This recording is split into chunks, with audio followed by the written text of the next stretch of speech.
It's about that time. We are live from our studios here in Kukumlemle on digital address GA 0992539. This is the home of fearless, credible and independent journalism. Our lead stories on the pulse this hour. Hundreds of NDC protesters hit the streets as they back party leaders to present a petition to both the presidency and to Parliament, demanding an end to what they call police and military brutality. More as they also demand immediate implementation of the Emil Short Commission report. A journey to find who fired the shots that killed 2 protesters in Ejura has begun in earnest as Ashanti Regional Minister justifies the deployment of military personnel to the area. We hear him when he appeared before the 3-member committee investigating the disturbances. We're also live on the ground from the committee's workplace. Now, Ghana Fire Service comes under criticism for allowing traders at Makola market to salvage what's left of their belongings affected by yesterday's blaze. We're going to hear from... I just want to see my shop, to be sure. Even though I was looking it from the back, I saw it's bent, but I want to really see. I was having this hope, sir, maybe, but I want to just see it if it is real. But, you know, the smoke couldn't allow me to go, so I have to return. We're going to talk to some of the victims. We're also going to get the very latest as the Trades Minister instructs Ghana Enterprises Agency to develop a relief package for the victims. It's The Pulse and is brought to you by Global Communities Digni Lu, affordable, safe sanitation. Join us on DSTV channel 421, on GoTV we're on channel 144, and we're streaming live on YouTube and our social media handles.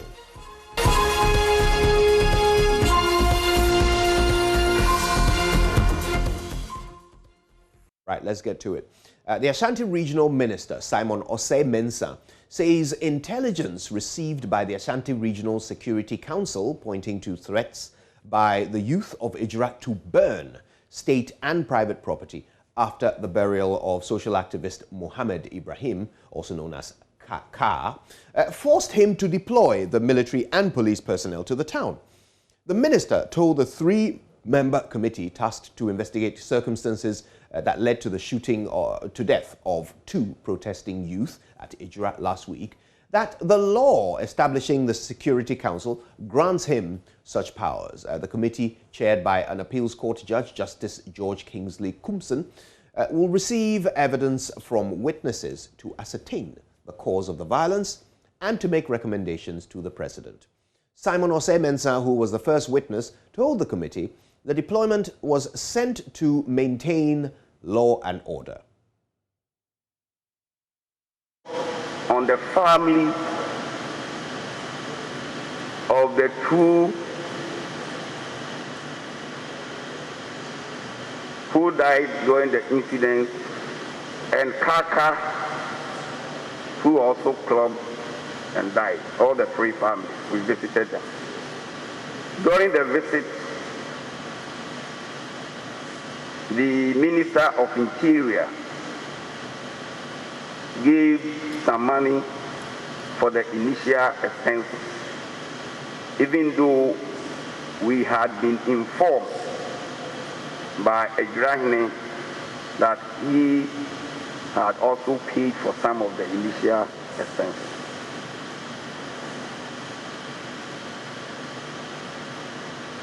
While the amount, 7,000 to each of the families, so 7,000. From there, we visited the 3 families of the injured. Unfortunately, we met only 1. The remaining 2 were still at the hospital. The one we met, if I remember the name very well, is called Nuhu.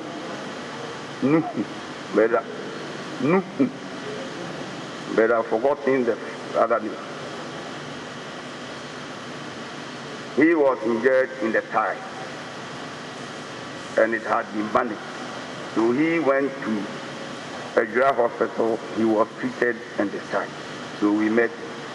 The remaining two were still at the hospital. And as I speak, 1 hour is still at Komfo-Anokye Teaching Hospital. The other injured was sent to Duayang Nkwanta Hospital. Actually, I've not been there.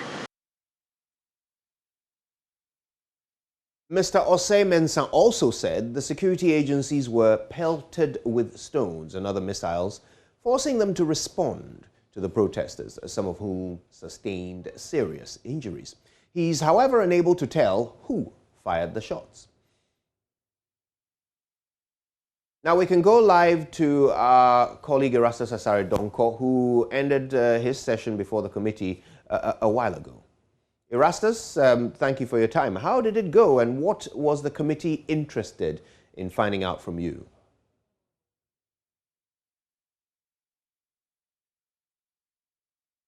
And I must say, you are the ones supposed to tell me whether it went as expectation or not. But I think truth is truth. I told them what I saw and what my team witnessed during the protest leading to the shooting by the military. And they wanted to find out. In fact, there was that back and forth with the committee concerning the caption, which showed on TV. And they were referring to the fact that Kaka was referred to as hashtag Fix the Country campaigner. And he was asking me whether I have independently verified whether he was a member of the hashtag Fix the Country campaign. And true to say as it is, in fact, I don't know the modalities for being a member of the Fix the Country campaign. I don't know whether indeed people have to fill forms or that.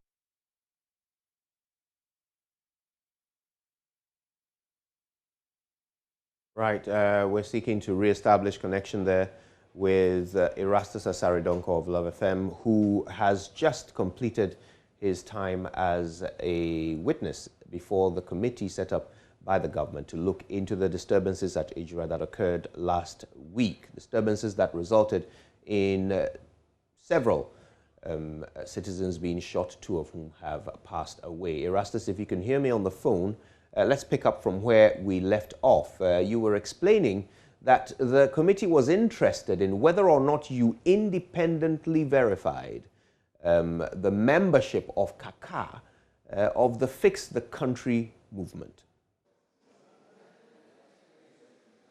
Yes, exactly. And I think the back and forth at that period was about whether I have independently verified. And I told them, yes, we spoke to the family relatives, the family and relatives of Kaka.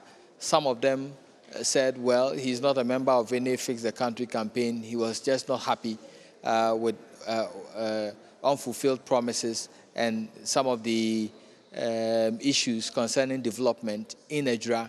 There are others who said that, yes, he supported the ideals of Fix the Country campaigners. And I personally do not know whether there are modalities you need to go through, the criteria itself you need to go through to be a member of the Fix the Country campaign. I until now, did not think that it was an institution where you needed to apply to get a particular permit to be part of. And so, and the issue was about the tag or the caption added and the description of Kaka as a Fix the Country campaigner member, which I did not see whilst I was on the field reporting. You know, these flags and captions are not visible to me whilst I was on the field. So I was trying to let them know that, in fact, if somebody added that tag in Accra, our editorial policies would have covered that. And indeed, it goes through a lot of channels before something is put on air. So I will not be in a position to explain a decision taken in Accra whilst I was on the field, which is on my blind side. That was what I was trying to let them understand. But aside that, I think they've asked their questions, they've probed into our coverage, what we saw, we put it forward, they asked their questions, and I think we've been able to tell them our side of the story. Are they done? Do they need any further information from you, or did they exhaust all of the questions that they had? Well, they are done. They said they were going to invite me back after they've seen the videos. In fact, we gave them all the videos that we had that day, quite a bulky supply of footage from the disturbances, from the protests leading to the shooting. And they are going to peruse that. When they are done, if need be, they will invite me back to ask some further questions. Until then, we are here in this Prempeh Assembly Hall auditorium waiting for them to come. But they are supposed to close at 4, so we do not know whether the sitting will continue or they will come back and we'll call it a day and continue from tomorrow. Were they interested in the assertion that the protesters were armed and were attacking the military? Were they interested in what you saw in relation to that claim? No question was asked. And I was expecting that question indeed. I was expecting that question, that the press release that came from the police initially, which indicated that some of the protesters carried firearms. I was expecting, and that they attacked the military. I was expecting that question to be able to give our side of that narrative. But then it did not come up at all as part of the questions to be asked. And that's what I'm a bit surprised about. Mm. Well, for now, it would appear that you've done your duty.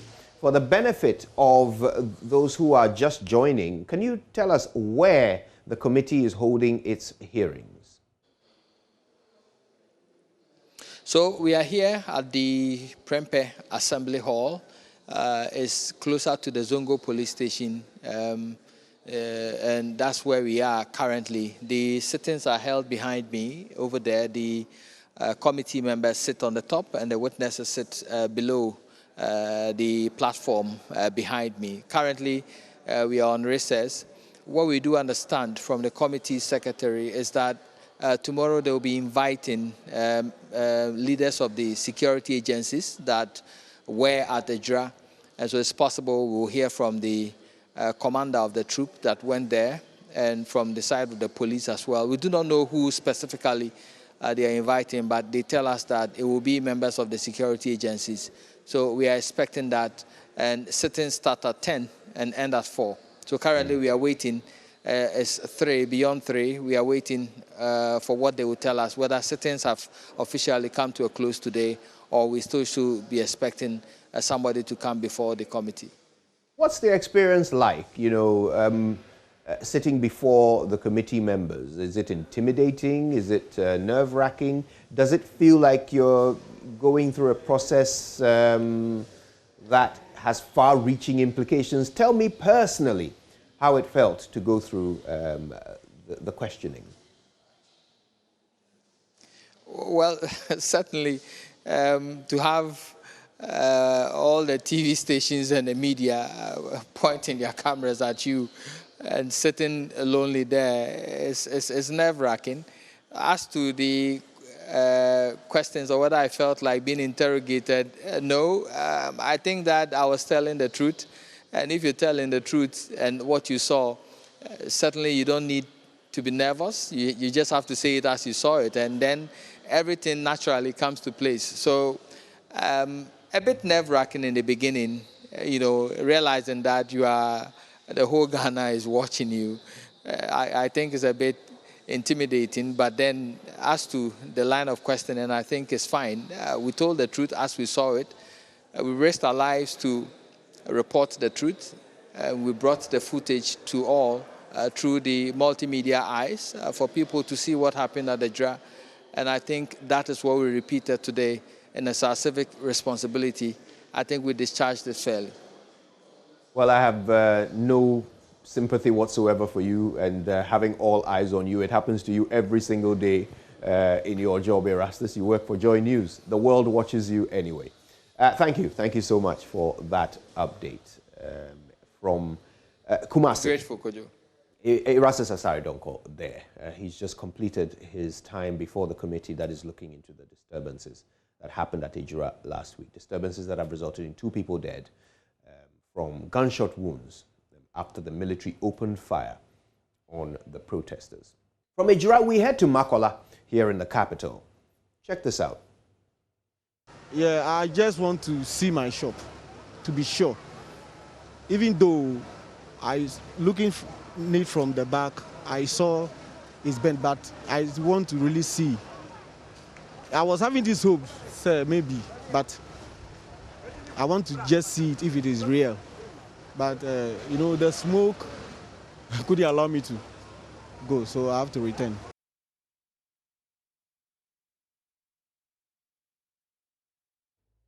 Videos of some traders affected by Monday's Makola fire, which is still yet to be fully contained more than 24 hours after it started. Now, yesterday, it took firefighters more than 10 hours to douse the raging fire. This morning, some of the traders were given access to salvage what they could from the building, but the fire reignited from the smoldering rubble, ravaging what was left of the building. Now, we have details of a visit to the scene by the Trades Minister, Alan Chermanting. But listen to some of the traders who are, who were left to look on helplessly as their livelihoods were destroyed. Fire service. To me, bani mi share fire service for me. No more ba omu kutashi na mse na fire service for ya omu be sa kwa omu de kaba. Ena mi sa mechi ti mi sa mechi na me kwa efamu wo baby a me meti no mi du ho no na ye no ma na wo ho ni nya ya sese ni nyina nti mi a mi gya hempo de me no ma no mi hu baby egu ni nyina ayira.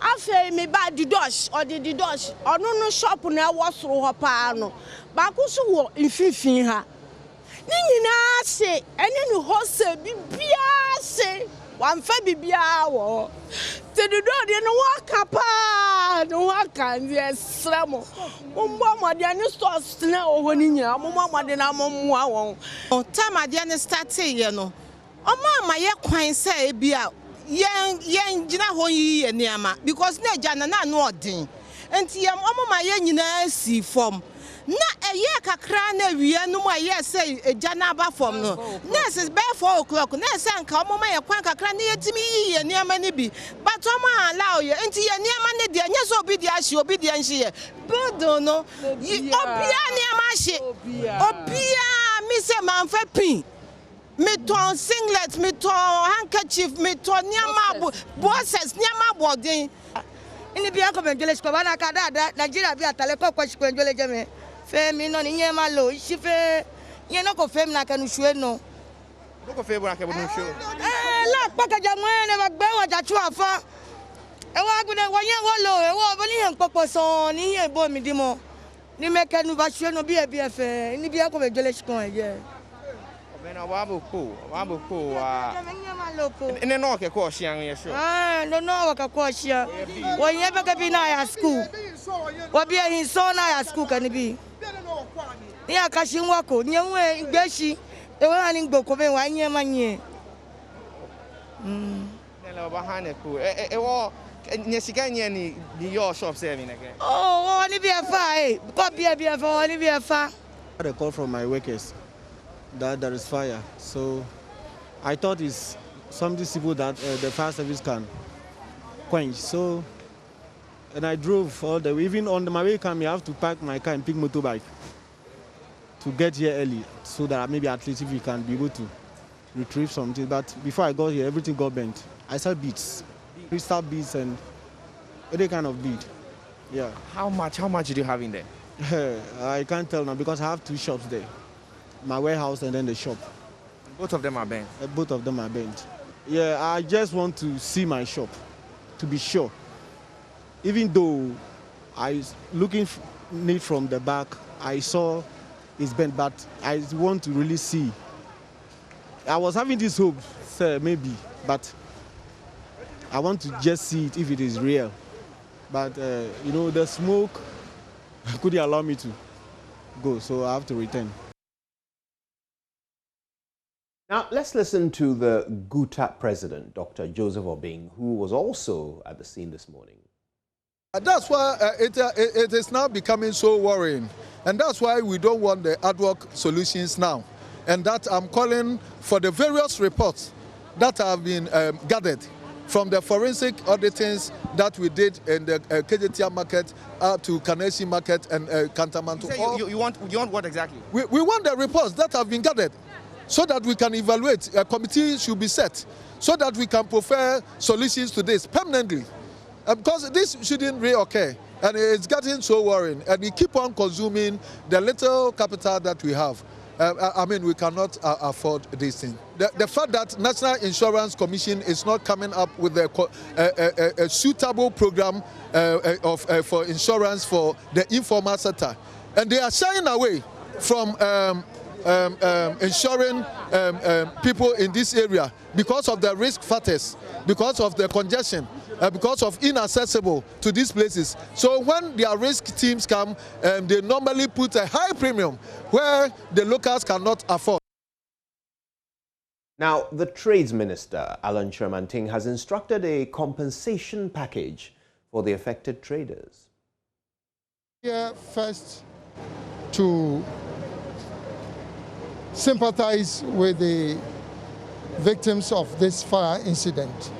This is the worst time for this to have happened, particularly at a time when our small businesses are just about recovering from the impact of the COVID-19 pandemic. So it's very unfortunate that this should happen at this time. But be that as it may, we thank God that through the heroic efforts of the Ghana Fire Service, that for now they've been able to contain the fire. If this had spread to other buildings, I'm sure that the devastation would have been more serious.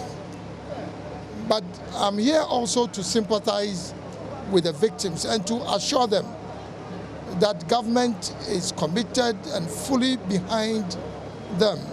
And we are going to take all the necessary steps to ensure that we support them to get them back into their trade. And so I've instructed the Ghana Enterprises Agency to very quickly develop a package of support for the victims of this fire incident. Once we are able to identify the cause of this fire incident, we'll have to, as a country, to reflect very soberly on our domestic retail market infrastructure. You know, this is not the first time that we've gone through this incident. And already government has commissioned an investigation and exercise and to try and find a permanent solution to this. So I'd like first to assure the victims that we are not going to leave them behind. Yeah, and that's the Trades Minister, Alan Chermanting. There's more on the Makola fire, and we've got it all right here. Don't go anywhere. A few messages from our partners, and then we're back to the market. Stay with us.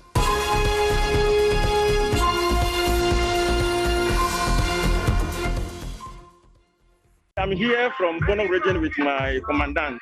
That's my constituency youth organizer, to protest against the injustice going on in the country. You see, as I said, when you come to Bono region, we have suffered a lot. That's when you come to the 2020 election. About 7 of my youth have been shot by these same state-sponsored policemen and then military officers. You go to Banda, one guy called Silas was stabbed.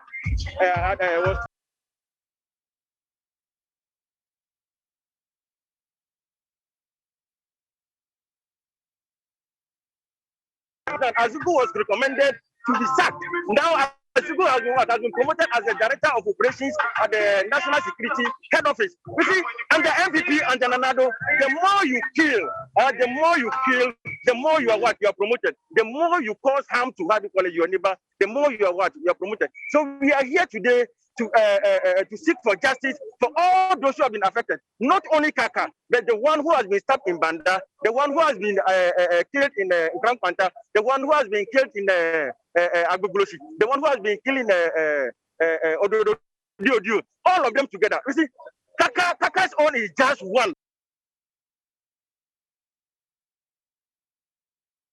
It was a call to action as leaders of the National Democratic Congress took turns to list reasons why their supporters and indeed all Ghanaians should speak out.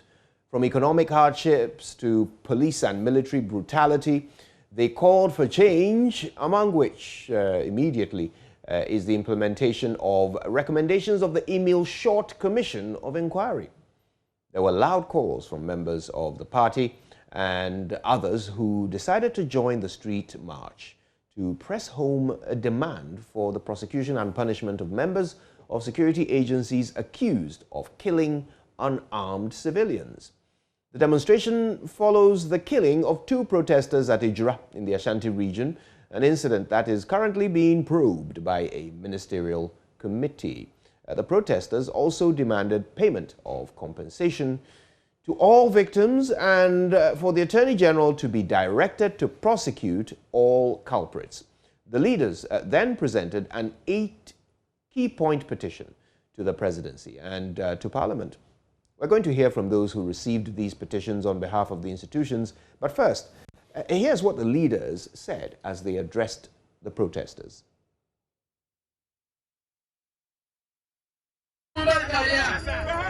Nana Kufuadu, Oba Benya Konyai, Ojisan Sino Antraga na Fonya, Nawa Manansoha, Onwa Sukai Soso Susan, Australia, Sobetima Jumanwa, this Ayana Yakaneho, Onunko Timisa Juano, Anunti, Obuko Jepa, Chelsea, Yamuano.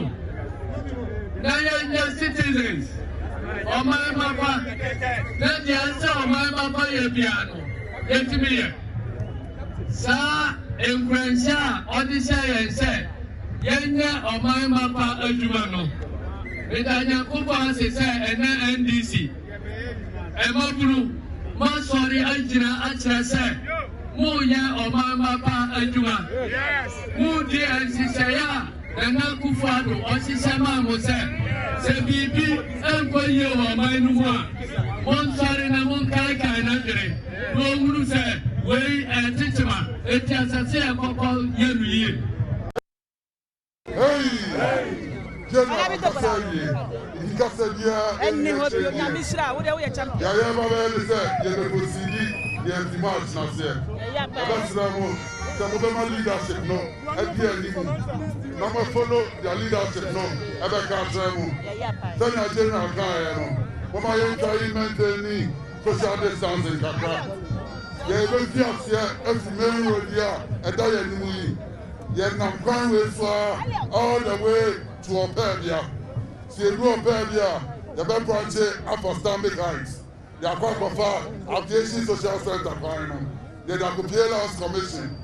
They are cantonment post office then after swing back road in the zone. I could be a Christ the king. They are the natural Flagstaff House. A hot, Eddie Baby Kai, Eddie Petition, Eddie Quacoma, my Benny, Nana the Damn Question Father. The natural, I could gain that in now, I faso, I could independence, Avenue in the zone. They are far. Red runabout, and now any runabout on the moon. Now, the natural parliament. The prayer every year as the national youth organizer, getting more new Nayamate straight to the flag cover.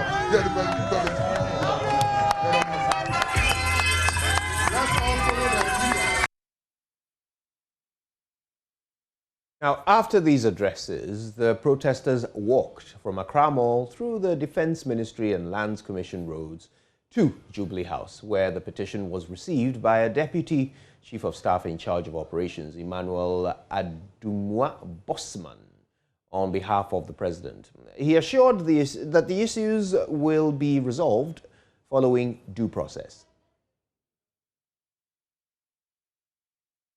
and receive the petition so that what should be done officially. Republic of Ghana. We believe that recent happenings in the country are nothing to write home about. And so the youth of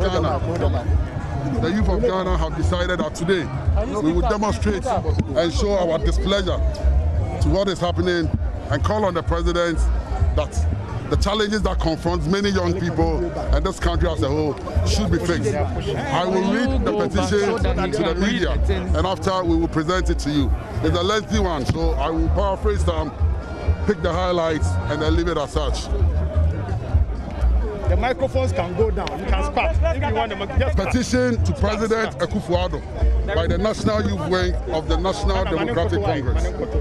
The framers of the 1992 Constitution were spot on when they made provisions in Clause 1 of Article 1 that the sovereignty of Ghana resides in the people of Ghana, in whose name and for whose welfare the powers of government are to be exercised in the manner and within the limits laid down in its Constitution. In the strict adherence to the meaning of this provision, Your Excellency, you took the presidential oath on 7 January 2027, when you were first, 2017, when you were first elected President of the Republic. Although our party, the NDC, contested the general elections, which was subsequently decided in your favor by the Supreme Court of our Republic, you took the same oath on January 7, 2021, to serve another 4-year term. The presidential oath, as we know it, was not and cannot be fanciful words said for purposes of formality. Despite the polarized nature of our country, Ghanaians who voted for you, and indeed those who voted for your opponents, succumbed to your constitutional arrangements and entrusted their will and aspirations in your hands. The hopes of every Ghanaian, including your political adversaries, was to see you uphold the tenets of our Constitution, sustain the peace you inherited from your predecessor, improve upon the economic well-being of Ghanaians, fight corruption ruthlessly, provide decent employment for the youth in particular, and ensure the safety of everybody, amongst other things. Needless to say, these were the very teething issues you campaigned on and promised to deliver. Your Excellency, without missing words, it is heart-wrenching to state that your government has so far delivered the antithesis of almost all what you promised Ghanaians.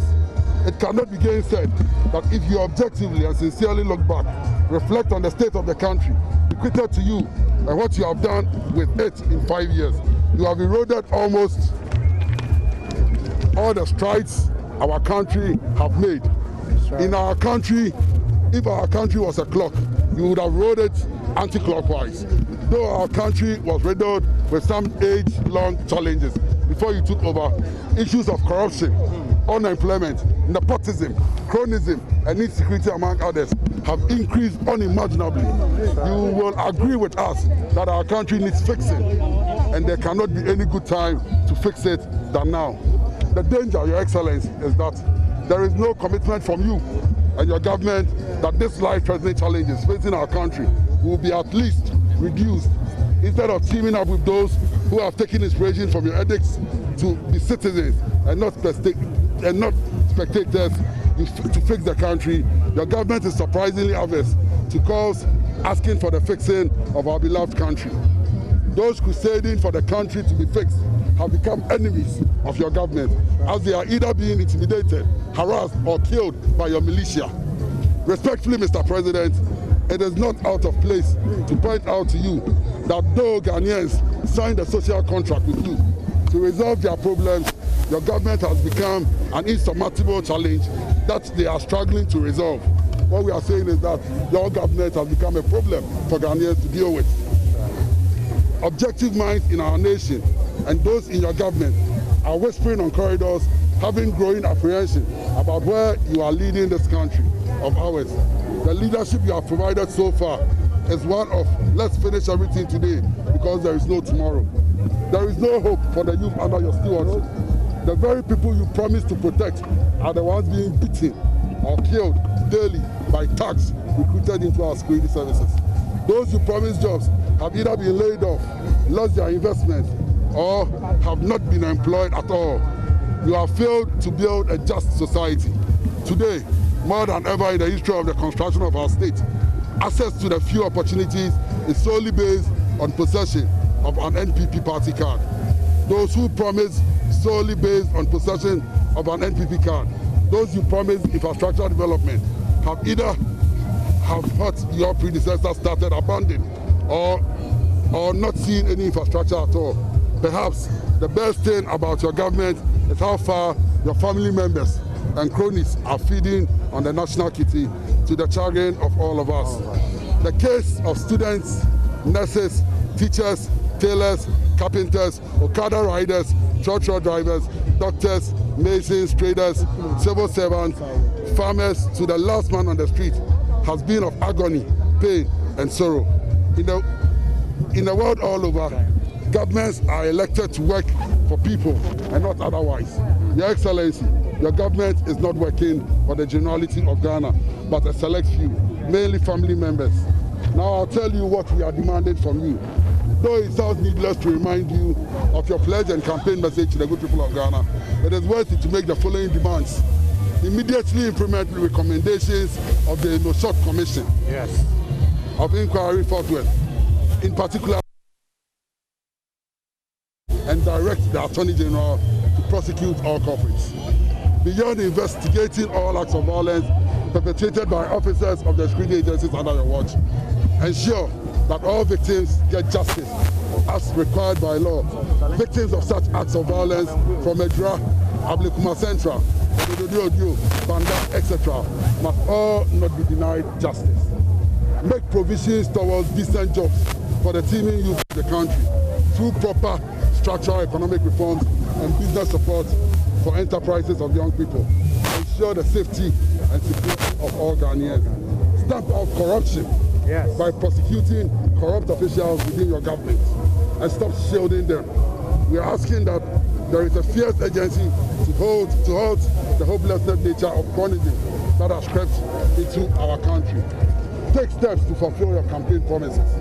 Depoliticize, and the emphasis is ours, depoliticize the security services. Introduce reforms to give true meaning to its independence. We charge that all these reforms be led by experts in our country and not partisan appointees. Instruct the Attorney General and the Minister of Justice to improve the justice system and win the judiciary of partisan influence. We count on your failed self commitment to our nation as it is President in this historic moment. Thank you. Written for and on behalf of the youth of Ghana, under my good hands, George of Mariado, National.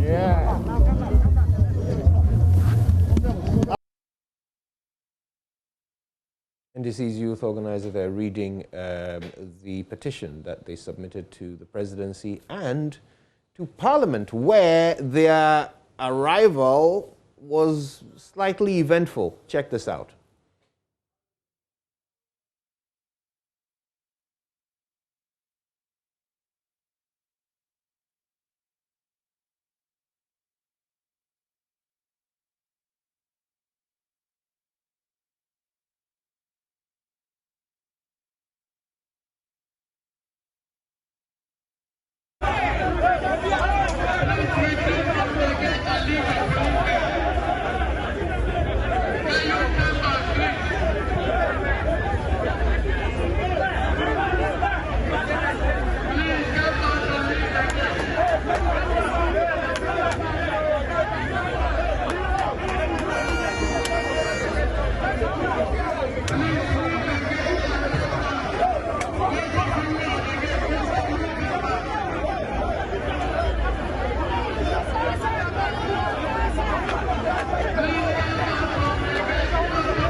Yep, protesters arrived to closed gates, and there was some work to be done by leadership to control the crowds as they massed up against the gates. Eventually, though, they got in, didn't they, Daniel? Yes, they did. Not Daniel everyone, Dadzi, of course, joins us, by the way. Daniel, of course, you were embedded in the protest from the very beginning. Yeah. You saw it all unfold. Yeah, what kind of day has it been? Hectic, to put it mildly. So we started the protest at the Accra Mall. As you can see, that this was On the Liberation Road, I believe, yes, on the Liberation Road, getting to the exit to airport. And at this point, everyone was really fresh. What you won't notice, what this shot does not tell you is that they had separated the crowd into groups. So Kojo, you look, you see where the trucks begin, where the vehicles begin. You realize there's a gap between the group of people behind the vehicles and the group of people in front of the vehicles. That was an attempt to socially distance the supporters or the people who were demonstrating. It felt very, very crowded when you were walking amongst them, though, even though they were walking in smaller groups, and the gaps got bigger. By the time we got to, for instance, when we got to Jubilee House, the petition had almost been read fully when the group I was with arrived. Yeah, so I was only there for a short period of time, and then the petition. But Gifty, who was with an earlier group, arrived with them and witnessed almost the entire thing. So yes, that was the attempt to socially distance, and there were lots of people in nose masks, I must say. I mean, the visuals will bear you out. But well, I mean, if even the journey to the destination had some attempt to socially distance, how about the arrival at the various destinations, presidency and parliament? Were they able to distance themselves socially while presenting petitions? No. And I mean, you saw how even the reporters crowded around the youth organizer there, Giorgio Pariado. What happened actually was that it was when we arrived at Jubilee House that those little groups collapsed. Right. And then it became just one big mass of people moving from Jubilee House to Parliament House. So the work to stay distant was somewhat undone. It was largely undone. You know, a lot of the people were obviously exhausted, and so they feel caution to the wind at that point. Daniel, tell us about the police and their presence and role.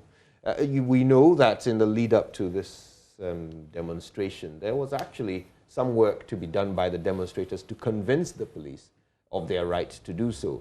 The police had sought to use the same reasons they used for stopping the Fix the Country campaign from going on a demonstration. But they were told that the law they were relying on had lapsed without renewal, and so they couldn't stand on that to stop them. How did they actually participate on the day? So on the day, what they did was basically what they were expected to do, which was move with the crowd, flank them along various streets. Their presence was really large. There were a number of them there, especially when we were heading down the bypass to the Defense Ministry, which takes us then into the switchback road to Jubilee House. In fact, that was the most difficult time for the security agencies, because when you're going down Liberation Road, it's your expectation that you would, if you're driving, for instance, you drive straight down to Jubilee House. That did not happen. When they got to Stambik Heights, they were asked to take a left and use the bypass to the Defense Ministry, which would then merge into the switchback road. But that's the people were not familiar, or they were not in agreement. I actually saw at that point the General Secretary Johnson Essiedu Nketia encourage them to use the 10, because I think it had been pre-arranged with the police, right? Which was what they did. They sat down, agreed on a route, agreed on a mode of protection. So you could see that road had been cordoned off to the protesters.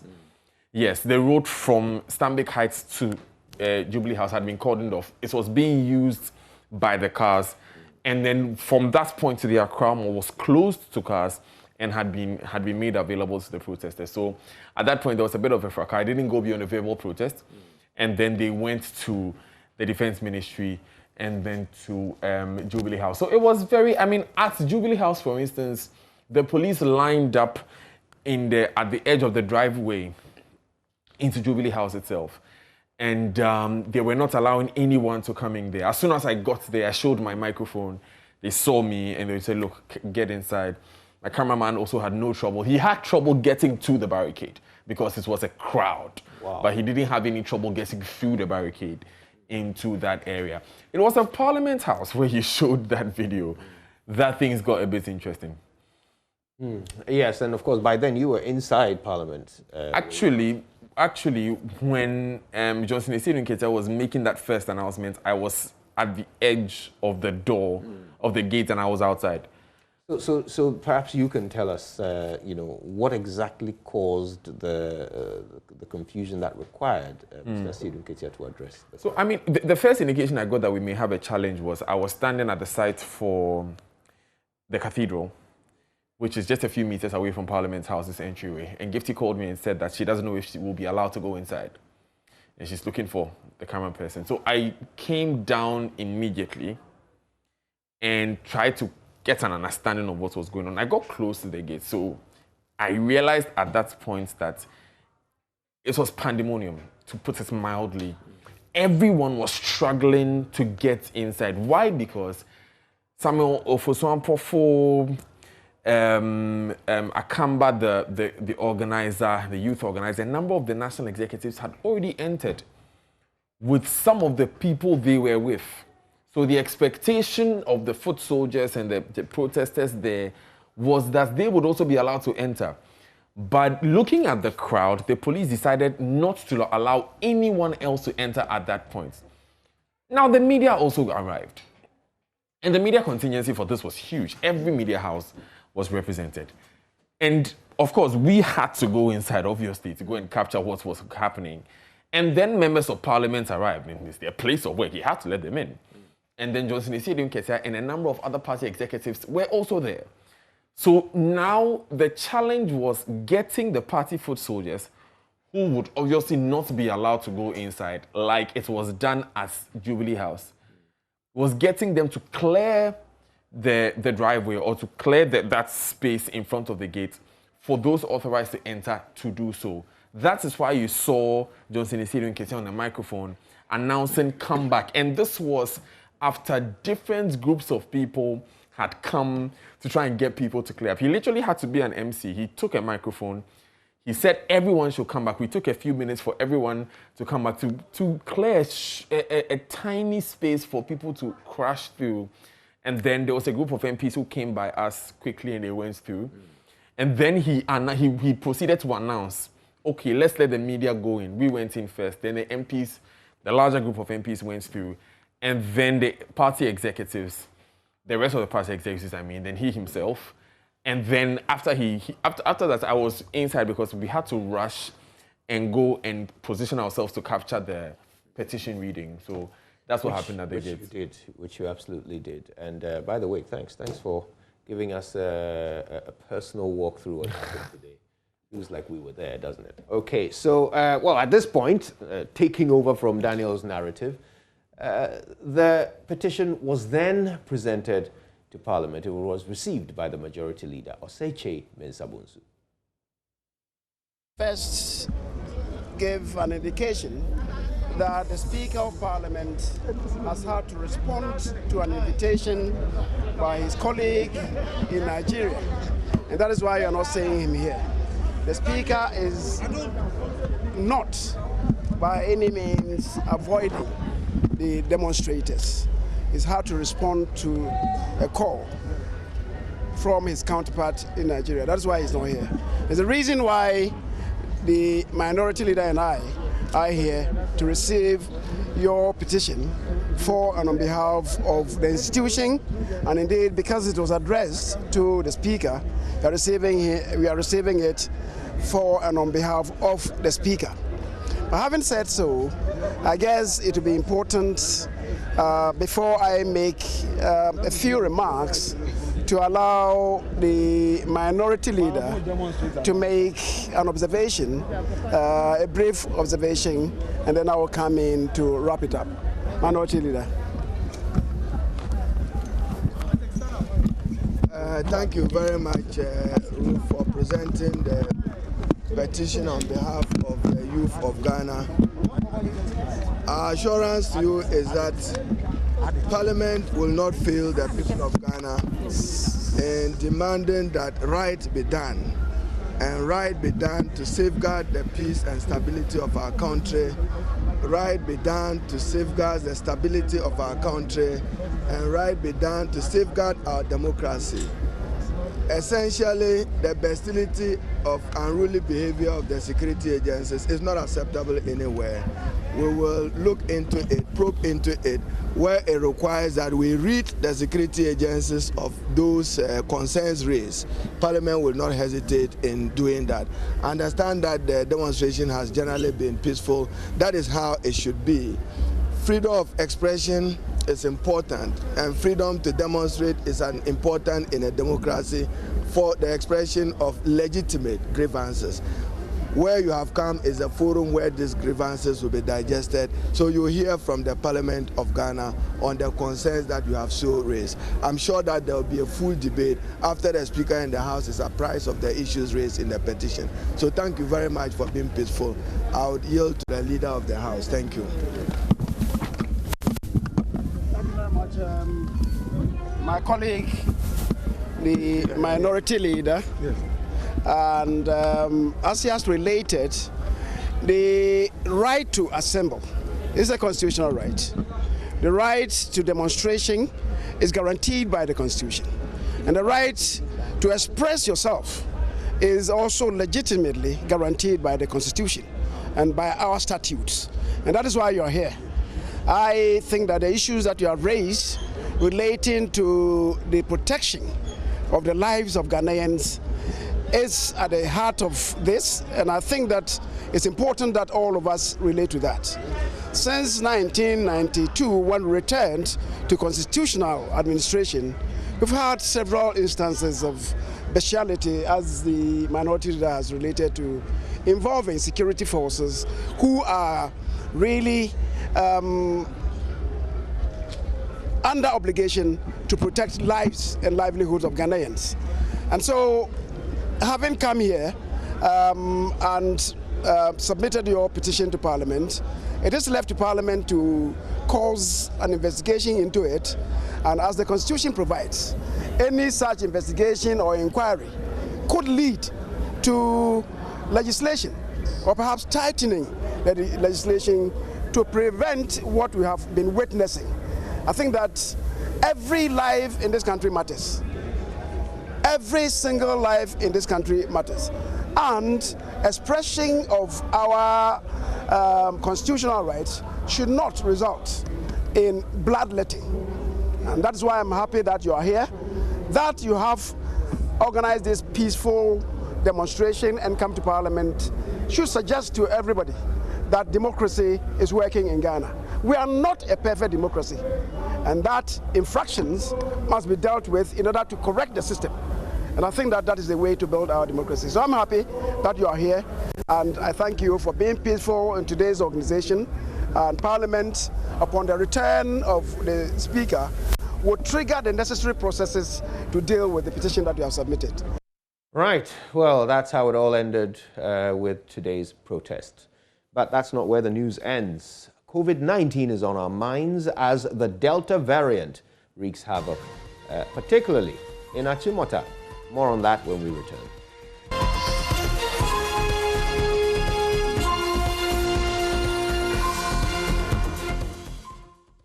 Welcome back. Some students in Achimota School are pleading with school authorities to grant them access to their wards. Of course, some parents is what I mean, not students.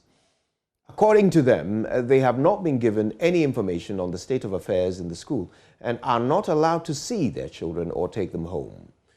We know that health officials are racing against time to stop further spread of the deadliest variant of COVID-19 yet, after some 134 students and staff of Achimota School tested positive for the virus.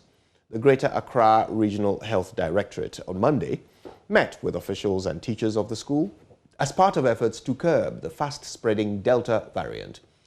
Let's listen to some parents who spoke on condition of anonymity. Actually, it's very scary.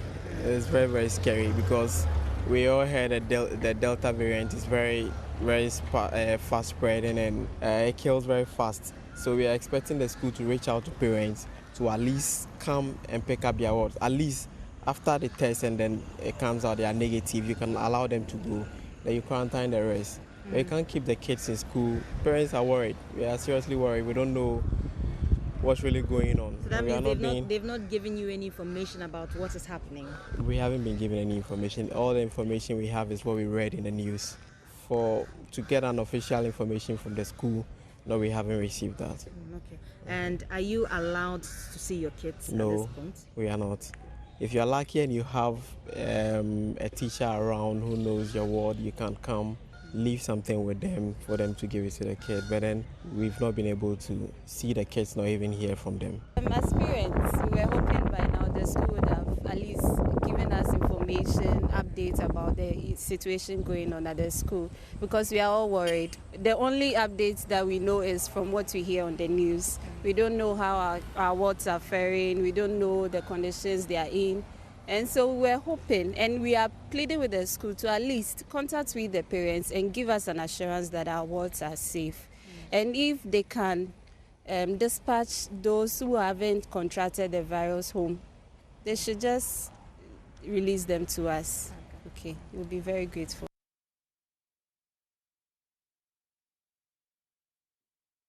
Meanwhile, teachers of Achimota School are currently undergoing COVID testing at the school's chapel. This comes after the regional health director announced a compulsory testing regime for all teachers of the school. In a meeting that was held yesterday on the school's COVID situation. Joining us now via Zoom is Dr. Kofi Boni. He's a senior research fellow at Noguchi. Dr. Boni, thank you for your time. The Delta strain is now being recorded in communities. It's now been confirmed at Achimota.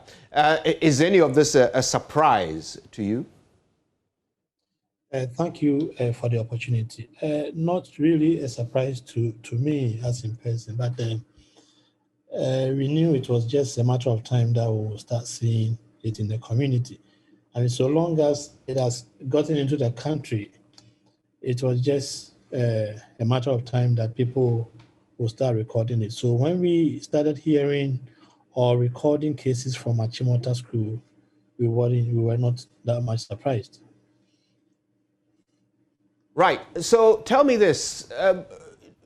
Because children have not been receiving the vaccine, should we be a bit more concerned that this more virulent strain is now rampaging amongst young children in a place like Achimota? Yes, we should be very much concerned because the children, if you look at the statistics, most of them will not fall prey. In other words, we may not record fatalities in these cases that we are getting. But then they will have the ability to spread the virus to other people. And if these other people that we are talking about constitute the larger proportion that we talk about, the vulnerable group, then that is where we have that concern. So we should be really concerned. And then all the measures that has to be put in place to try and curtail the spread will have to be done as soon as we can so that we don't cause more problems to other people, especially the vulnerable group. Now, this strain was deadly in India. They are still reaping the whirlwind as a result of it. Here in Ghana, though, should we be doing something different? I mean, we've not heard any information from our leaders in the health sector that we should be doing something specifically different to prevent its spread. Are we taking it for granted? No, I think they've come out with a lot of information. But some of us were initially of the view that when people who were coming in through the airport, I mean, especially from the high-risk areas, India and the like, yes, they may test negative with the antibody testing that they are doing at the airport. But we're thinking they will be held, I mean, in quarantine for some time. And whilst they are there, maybe if it's for a week, they will take maybe a series of tests, maybe 1 or 2, so that before they get into the community, then we are sure that these people are not having the virus, or they are not going to spread. Because see, we are dealing with a virus that has an incubation period, a period where we have the virus proliferating in the system, the human system. So if you show up as negative, it doesn't necessarily mean that you are negative for the virus or for the period of time that you're going to be around. So if you keep you for maybe a week, thereabout, and we do a test before we let you join the others in the community, then we are sure that we are not going to have any of these viruses getting into the community. But now we have it in the community, so we have to look forward to see how best we can stop the spread. That was the view I had. Well, I mean, Dr. Bonnie, even this suggestion that you're making is not one that has been adopted. We don't know if it's being considered. The point is, what is being done differently? What are we doing differently? We have a different strain, but we are not doing anything different, are we? Now, I think what they are doing is intensifying what we call the contact tracing, making sure that anybody who has had contact with positive cases recorded will be seen and sample will be taken from them. So initially we used to do close contact, but now I'm very sure that they are doing even casual contact, those who are far off, and they will still do, so long as you have had any kind of interaction with a confirmed case, the sample will be taken. So I think that is what the health service is doing now. That is what I've heard them do now. It is also, if it's done very effectively, we stand a chance of minimizing spread, or more or less stopping the spread of the virus. Dr. Bonnie, contact tracing comes in after you've identified people who have been infected. Should there be something that we're doing to stop the spread of the infection to begin with, before contact tracing even becomes necessary? Yeah, I mean, before you do contact tracing, the cases that have been confirmed, we try as much as possible to isolate. And that's where we isolate. Try not to let them limit their movement into places where we have people who have not maybe come into contact with the virus. Also, you put in the protocols that we have already in the system, making sure that people are wearing their masks, they are keeping away from people. The social distancing aspect, we have to make sure that we enforce it. And the other protocols that we have in the system has to be, we have to make sure that we implement those ones. So that one will now try to prevent us from getting it. But once it's in the system, we now have to come in with this contact tracing and other efforts that we have to make sure that it doesn't spread. Now it's in the system, so that's what we have to look at. But to prevent, we know as a country, we know all the protocols that we have in place to stop, prevent, or to prevent people from getting the virus. Out of the 21 odd samples from Achimota that were taken for genome sequencing, 20 of them turned out to be the Delta variant. Now, it's spreading in communities. That has also been determined. But just go to social media and you will see all kinds of events occurring with video evidence. Nightclubs are open, parties are happening. This morning there was a demonstration. Hundreds of people marching through the city, crowding and massing up at Jubilee House and at Parliament. We've had funerals attended by the President himself where people are not observing the COVID-19 protocols. At this point, should we as a nation just accept that the Delta variant is going to spread across the country?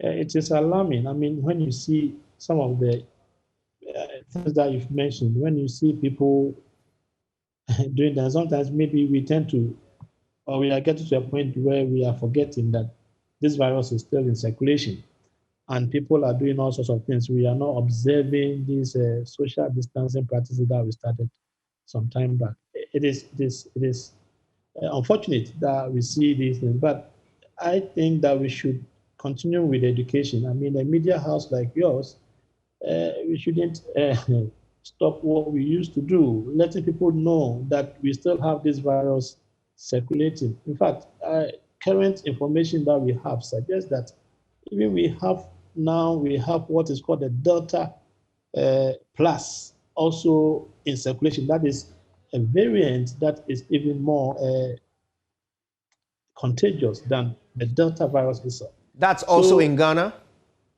No, that has not been recorded in Ghana yet. Right. But have that Delta Plus also now coming up in some countries. But you see, if it's in some countries, it's just a matter of time that it will come to Ghana because we have this international travel and all that. So we should be aware that the virus is still in circulation and we have to be very careful with our protocols that we were observing at first.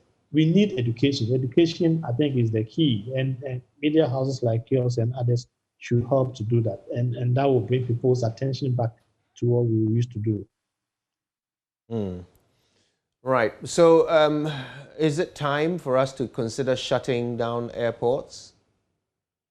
Oh, that one I will not say that because that one is for the policymakers to come up with it. But my suggestion, I still hold my view that people coming from high-risk areas, I think it's not enough for them to submit a PCR negative certificate and also do an antigen test at the airport and to be negative. Then we allow them to come into to mix up with the rest of us. I think they need to be held in quarantine for some time and samples taken from them whilst they are there, make sure that they are free before we allow them to join every one of us. Yeah, that is what I think we should be doing.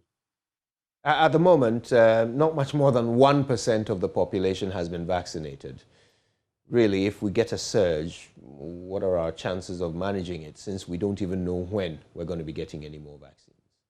Managing it, that's also a question for the policymakers or the ministry but it's going to be difficult.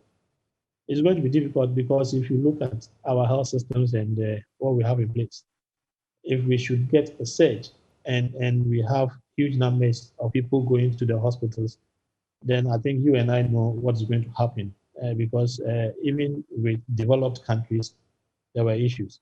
So we are praying that we don't go into a situation like that. That is what we have to pray for.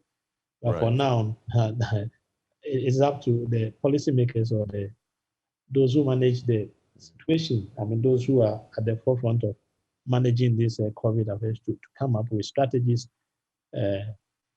not for us to get there. And should we get there, we have come up with implementation policies or whatever we have to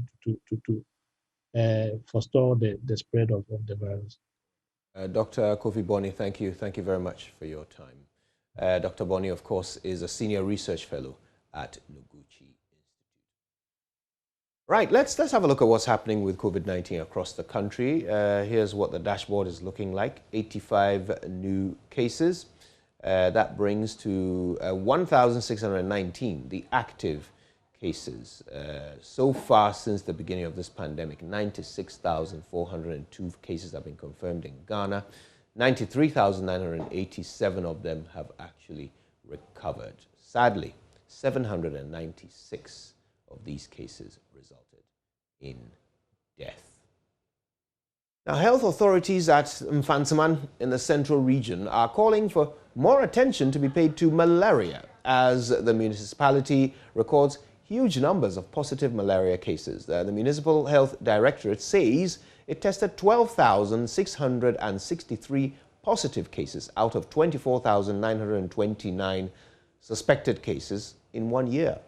Mfantsiman Municipal Diseases Control Officer, who spoke on behalf of the Health Director, indicated the situation has compelled them to take measures, including partnering with Zoom Lion to spray stagnant water that breeds mosquitoes in the various communities. Richard Kwejo-Nyakon has a lot more. Here's his report. So for both under 5, we've suspected 3,026, we've tested 3,016, and therefore pregnant women, we've suspected 1,051, and we've tested 1,051. After that we suspected, we have... The Municipal Disease Control Officer, Dominic Danso, giving some data about malaria in the municipality. Malaria program has what we call test, treat, and track. So they will test you, they will treat you, and they will do you tracking. They will follow you up to make sure you've properly gone through the treatment on this. So when it comes to the breakdown in the age category, we are not particular about under 5 years pregnant women, because these people have a weaker immune system, and the ones they are infected, it can lead to a severe malaria. He says the Health Directorate has had to put in place measures to deal with the situation to enable them meet their targets. One of them is the education, just like the volunteers are here. They go into the community, educate their mothers, their children, people to take precautions within your areas, discarding gutters, covering your water so that the mosquito cannot have a place to lay the eggs in the first place. And then once you are giving the mosquito net, they educate them on how to use it properly. There's a difference between you getting the net and how you are going to use it. So that is one of it that we are doing. Just the net, there's also a distribution of the net. So if a pregnant woman comes to the facility for the first time, he's giving the mosquito net. If a child who is taking the measles too, that is 18 months and above, he's also giving the mosquito net. So there are a lot of mosquito nets actually in the system. We are also doing what we call case management. That is the testing, tracing, and the tracking I talked about. Director of the Charity Brotherhood Organization, the organization implementing the prevention of malaria in the Infantima municipality, Bishop Okantu Davis, wants more attention paid to the fight against malaria. I'm appealing to government, rather very, very importantly, as we are making noise or educating people on COVID-19, the same thing that it should be done for us in malaria, so that malaria, by the time we are saying that it should be zero malaria for Ghana. But if the government doesn't make noise or educate people during the COVID-19 time, it will also continue for malaria. There will be malaria every now and then. So I'm appealing to the government, Ghana Health Services, Director of Ghana Health Services, the President, that he should put his foot down and let us also help to eradicate malaria. For now, the malaria control program in the municipality is urging residents to keep their surroundings clean to prevent malaria. For Joy News, Richard Kwejonya-Ako, Mankesim. Yeah. Now, health workers at the Pantang Hospital have refused to return to post, contrary to an agreement their leaders signed with government. In an MOU cited by JoyNews, some leaders of the Pantang Concerned Staff Union on Friday, 2nd of July 2021, appended their signatures to an agreement drafted by government, which, among other things, promised the presence of security personnel around the hospital premises to ensure the safety of staff should they return to post on Monday, while government worked on completing the fence wall within 8 months. But staff failed to show up, insisting their leaders acted without their consent.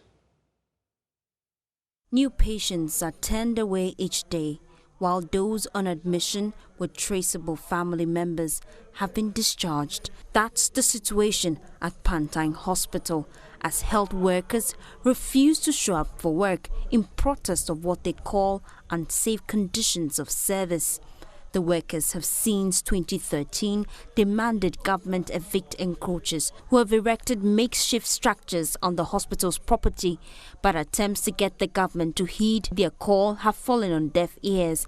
This time, the workers are resolute. They will only return to work if government ensures at least 80% completion of the construction of the fence wall around the property. In a desperate attempt to get staff to honor the MOU signed last Friday, Deputy Employment and Labour Minister Bright Riku Brobe began fresh negotiations with union members on the hospital premises.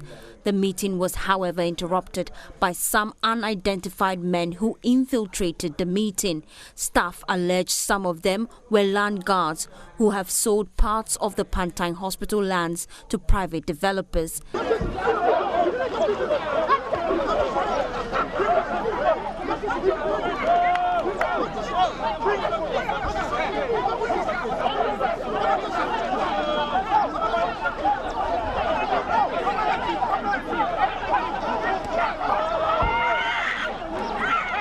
In a matter of minutes, 4 police pickups arrived to whisk away one of the men who was still lurking around when the officers arrived.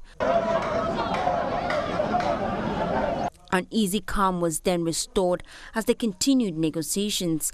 After hours of deliberation, the Deputy Employment and Labour Minister announced they agreed to return to post. The Ministry of Health has assured the contractor has been asked to go back to site. So as we speak now, the contractor is going in, and within 8 months to go and complete the fence wall. That is the first thing, to secure the lands. And then later, the Municipal Assembly has also assured that they will go after those who don't have permits and ensure that they will do demolitions. The other matter is to do with security.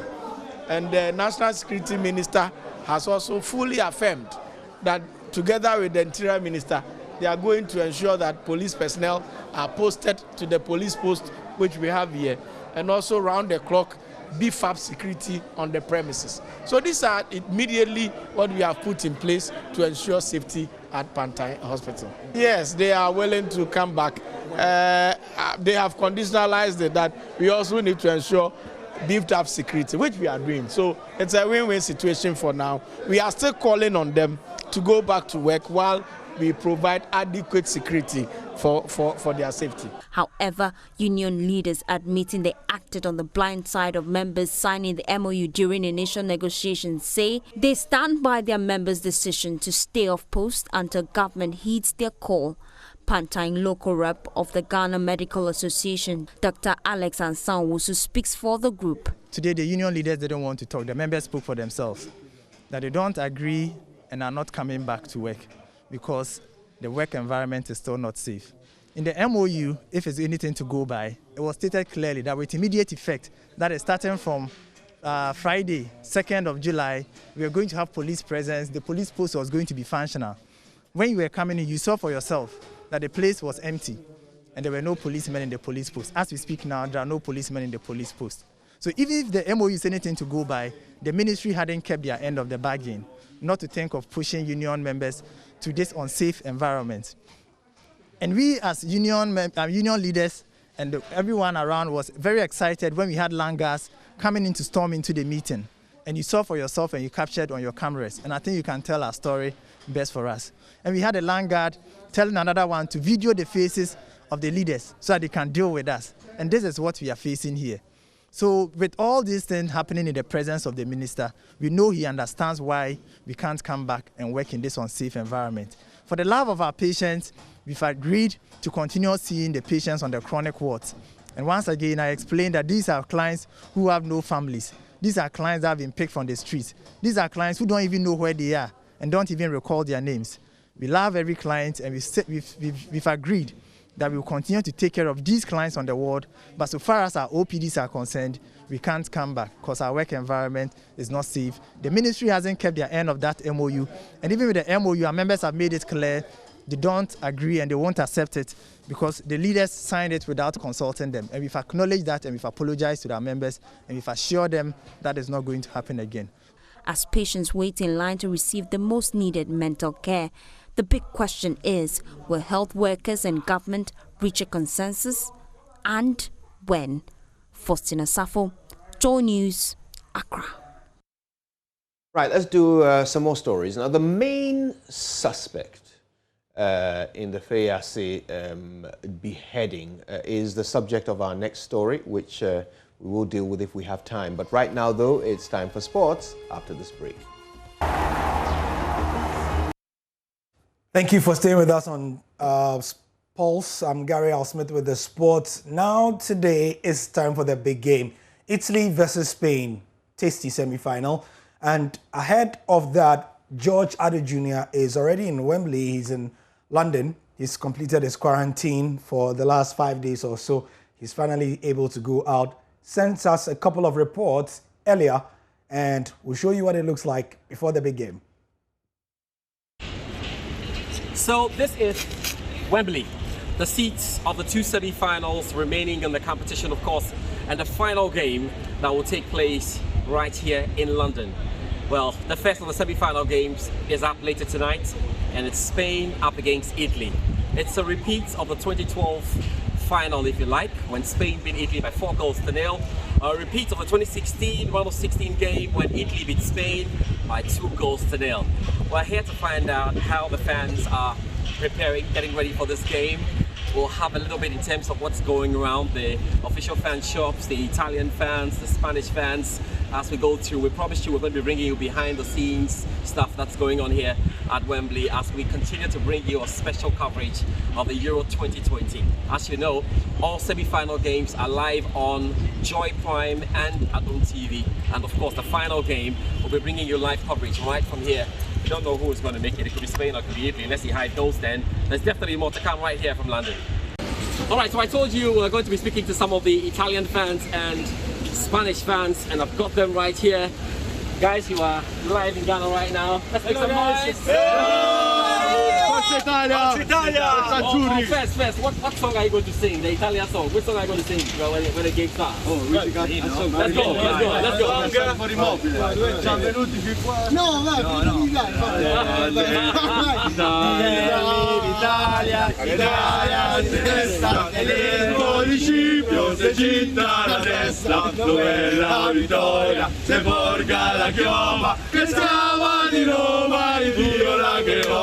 Si ciancia corte, si appronti alla morte, si appronti alla morte. Okay, let's have a chat with you. Let's have a chat with you. What do we expect from you then? Well, we expect a winning for sure, you know. Like we are a strong team, we play together as a team, so we just need to go to the final, right? Yeah, you go to the final. You're not scared of Spain at all? Well, Spain is a good team, but I think we are stronger. You're stronger, right? I'm convinced of it. You are convinced going to happen? Yeah. How many goals? I don't mind about the goal. I want just about the winning. You know, like, just the win. And who do you want to play in the final? England. Every Italian says they want to play England. Yeah, because honestly, it would be good because you know in London there are so many Italians. Okay. So you know it would be nice to play with and beat them. Guys, you know what? I wish you the very best of luck. Thank you. I'll just leave you with the camera. Say hello to Ghana once again. Hello. Italia. Okay, so now I just jumped into fantastic Spanish journalist. He's here to work for Spanish TV. The name is the name? Telecinco. Telecinco. I tried, right? Yeah, well done. Yeah. So tell me, what is the feeling like for those who are in Spain? What kind of feeling do they have going into the game? The feeling is that we have a very unique opportunity that we didn't expect to be here. That the team has been growing up, I would say, and now they are full of confidence. They are playing against, for me, the best team in the championship until now. But Spain is full of confidence, and we are. I think we are. Luis Enrique has created a team, and we really have expectations. It's going to be a very hard game, but we really expect to be in the final. You have won the competition 3 times. In fact, you did it back to back, and it was really good. What would it mean for you as a journalist if you managed to win this one this year? Well, I live in London, so for me it will be fantastic to be European champion here in Wembley, and magnificent stadium.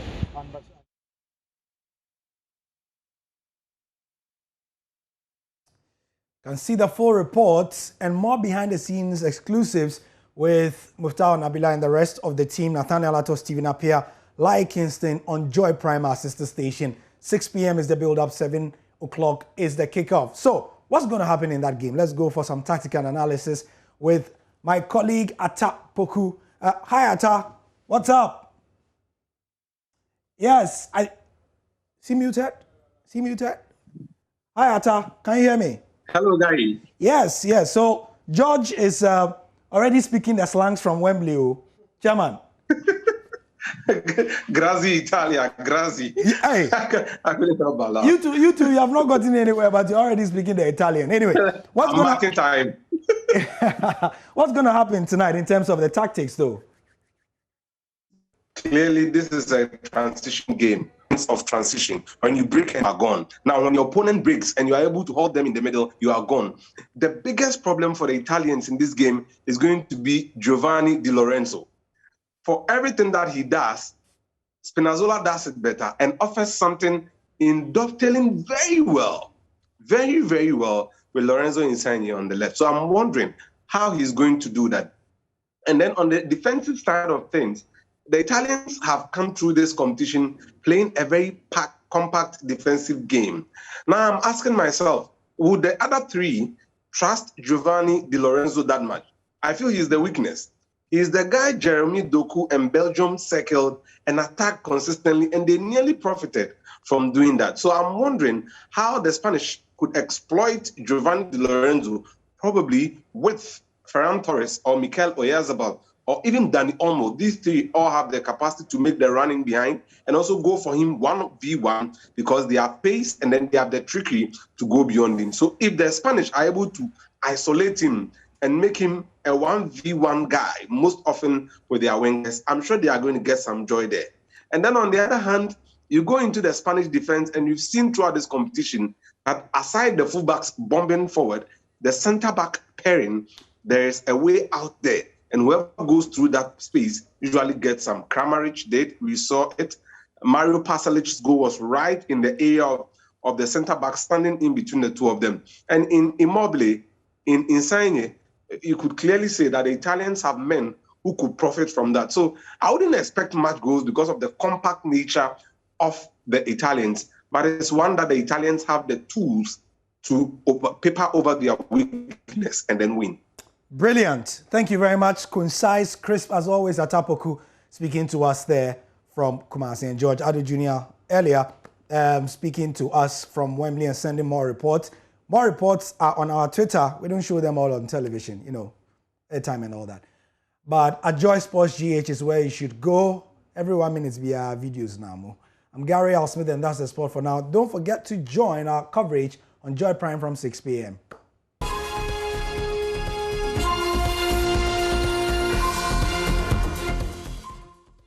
And that's how we wrap it up here on The Pulse. It's been a pleasure, as always. We're back tomorrow with even more. In the meantime, though, if it's news you want, you know where to go. MyJoyOnline.com has all the headlines from around the world, all the biggest stories for you to catch up on. Until the next time, my name is Kojo Yankson. It's been a pleasure.